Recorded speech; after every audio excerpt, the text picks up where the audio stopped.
কোটা আন্দোলনে গ্রেপ্তার হলে করণীয়। সারা বাংলাদেশ জুড়ে এই কোটা আন্দোলনকে কেন্দ্র করে যে অসংখ্য মামলা দায়ের হয়েছে, এই মামলাগুলোতে বেশিরভাগ ক্ষেত্রে কিন্তু আসামিদের নামের ক্ষেত্রে লেখা হয়েছে অজ্ঞাত। 3000, 7000, 5000 যাই হোক না কেন, অর্থাৎ একটা মামলা দিয়ে অসংখ্য আন্দোলনকারীকে গ্রেপ্তার করা যাবে বা গ্রেপ্তার করা হবে। আর এই গ্রেপ্তার করলে এটা কিন্তু সারা বাংলাদেশ জুড়েই হবে বা করতে পারবে, বাংলাদেশের যে প্রান্তেই হোক। গ্রেপ্তার করলে তখন আপনি কি করবেন? আপনার করণীয় কি?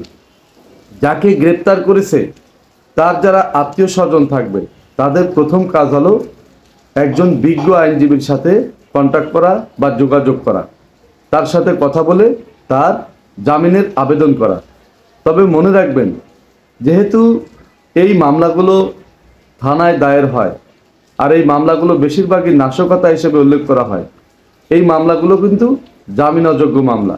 অর্থাৎ চাইলেই কিন্তু আপনি জামিন পাবেন না, আপনাকে বেশ কিছুদিন কাস্টডিতে থাকতে হবে বা কাস্টডিতে যেতে হবে, এরপরে আপনি জামিন পাবেন। তাই মনে রাখবেন, যারাই কোটা আন্দোলনে গ্রেপ্তার হবেন তারা কিন্তু সাথে সাথে জামিন পাবেন না, তাদেরকে কাস্টডিতে যেতে হবে।